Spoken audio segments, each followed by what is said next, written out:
আজকে সকাল থেকেই বাড়িতে কাজ হওয়া স্টার্ট হয়ে গিয়েছে।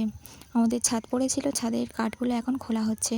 তারপর চিলেকোটা হবে, আরও যে কাজগুলো আছে সেগুলো হবে। সো হ্যালো এভরিওয়ান, আমি ইন্দ্রাণী। আমার আরও একটি ব্লগে তোমাদেরকে ওয়েলকাম জানাই। সকালবেলা ঘুম থেকে উঠতে একদম ইচ্ছা করছিল না। কালকে রাতে ঝড় হয়েছে, ঝড় হওয়ার কারণে ঘুমটাও হয়নি, ছেলেটাও ঘুমোতে দেয়নি ভালো, সেও ঘুমোয়নি।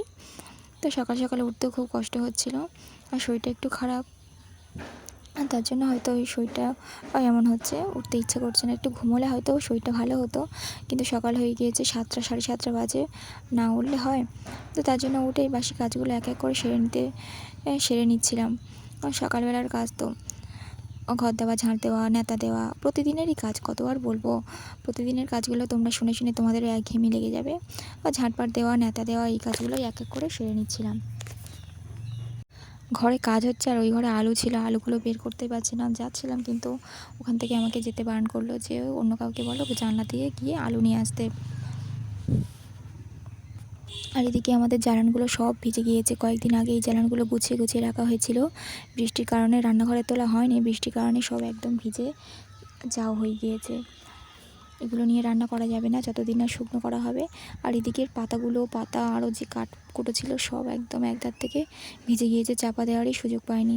হুট করে এরকম বৃষ্টি হবে, ঝড় হবে, জানা ছিল না। তো এগুলো ভিজে যাওয়ার কারণে আজকের হয়তো গ্যাসেই রান্না হবে।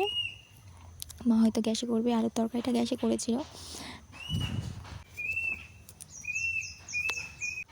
আর আমার ট্রেনিংটা কালকে শেষ হয়ে গিয়েছিল, অতটা চাপ নিইনি, আস্তে আস্তে কাজগুলো সারছিলাম। সকালবেলা ঘাটে গিয়ে দেখি বাসন মাজার জালি, কৌটো কিছুই নেই, সব ঝড়ে কোথায় উড়ে গিয়েছে নাকি জলে ডুবে গিয়েছে পুকুরে, বলতে পারবো না। খুঁজে খুঁজে কোথাও খুঁজে পাইনি। তো তার জন্য ঘরে আরও একটা নতুন স্কচব্রাইট ছিল, সেটা নিয়ে এসেছি। সেটা দিয়ে তবে আমাদের এই বাসন মাজতে হয়েছে।